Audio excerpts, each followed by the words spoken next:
It wasn't war, famine, or a mystery cult. The dancing plague was a real, documented mass outbreak where people couldn't stop dancing. Imagine waking up and your body refuses to obey you. Then it spreads. And the part almost nobody connects it to? The insane label wasn't the full story.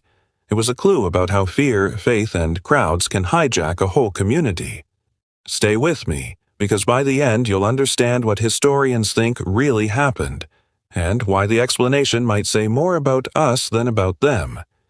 If you like true history but you hate the lazy "it was magic" version, you're in the right place. This video is for anyone who's ever wondered, why do societies panic, and how do diseases, social or biological, start snowballing?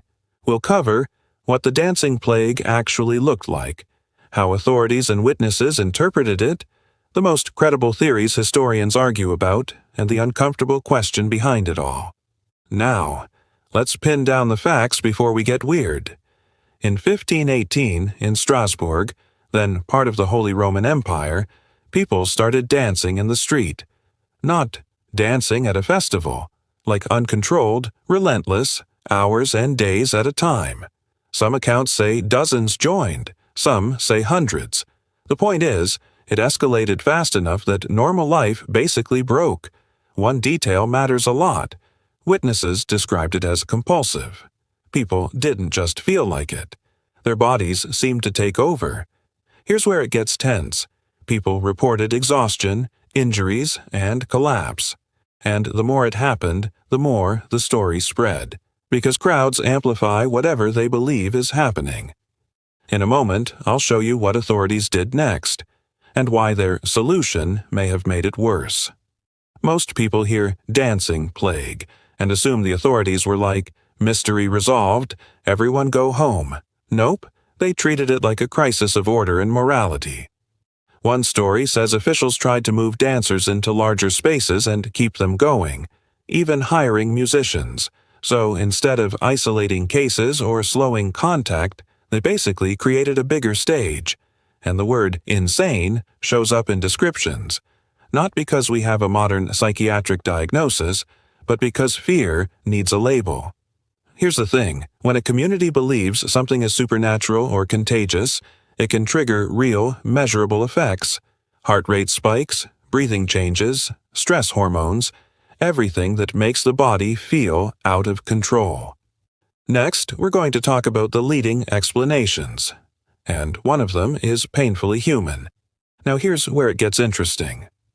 A big theory is social contagion, basically mass psychogenic illness. Not fake, not they were pretending. More like the mind and body sync up when people think they're trapped in something they can't resist. Think about modern equivalents. When something spreads online, especially fear, watching other people react changes how you react. Your brain runs predictions. This is happening to them, so it could happen to me. In 1518, there wasn't just a crowd. There was also a shared worldview. Religion, superstition, and limited medical knowledge. If you saw someone collapse after hours of dancing, you wouldn't just think, huh. You'd think, I'm next. That belief doesn't stay in your head. It drives your body. And once enough people catch the behavior, it becomes self-sustaining. Not because everyone is irrational, because humans are built to synchronize. But what if there's also a physical trigger underneath? That's where the medical theories get debated. Okay, let's talk hypotheses that sound wild, but have reasons behind them. One proposal is ergot poisoning. Ergot is a fungus that can grow on grains. It can cause intense vasoconstriction and neurological symptoms. Some believe it could lead to hallucinations, convulsions, and unusual movements.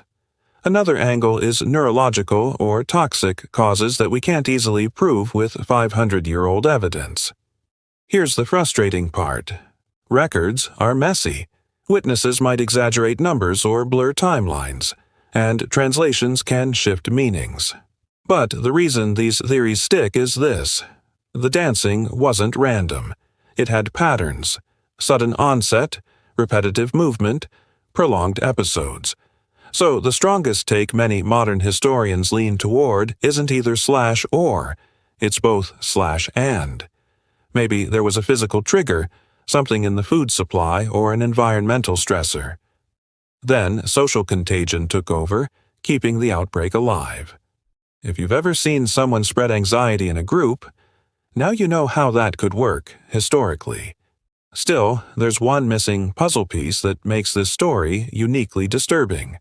Now, the unsettling truth is that even when people tried to help, the help could reinforce the loop. In that era, illness wasn't just biology. It was often interpreted as a spiritual battle.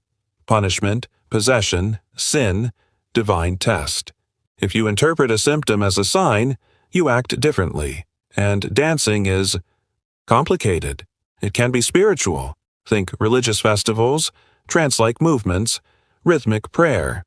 So, if the community already understands bodies moving as meaningful, the dancing plague could feel like something you participate in, not something you resist.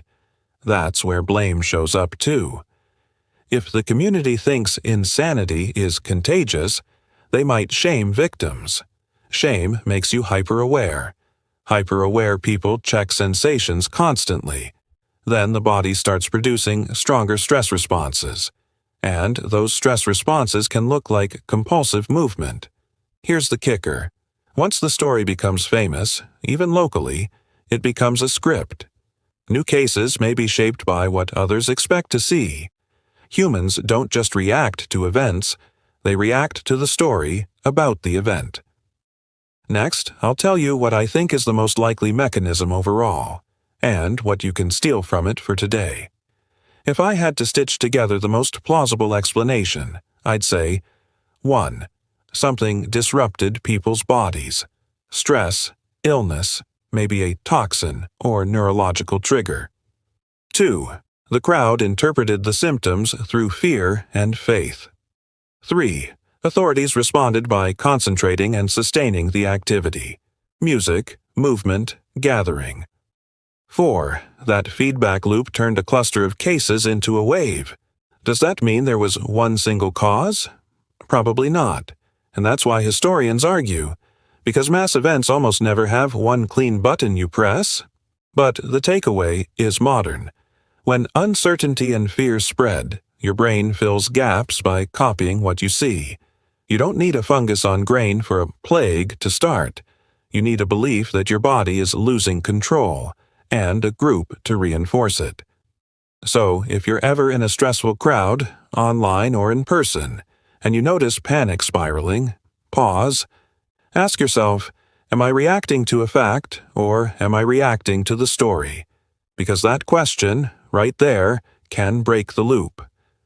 Now, before you go, I want you to stick around for the last part. If you found this interesting, you'll probably love my next video, because it connects mass panic to real-world decision-making, how communities choose solutions that accidentally feed the problem. But first, tell me this in the comments. What's a time you saw fear spread in a group, at school, work, or online, where people acted like the situation was worse than it was? Also, if you want more history that actually explains the mechanics, like and subscribe. Alright, thanks for watching. The dancing plague isn't just a weird footnote, it's a reminder that bodies and beliefs move together. If you want the next deep dive, click the video on screen now. I'll see you there.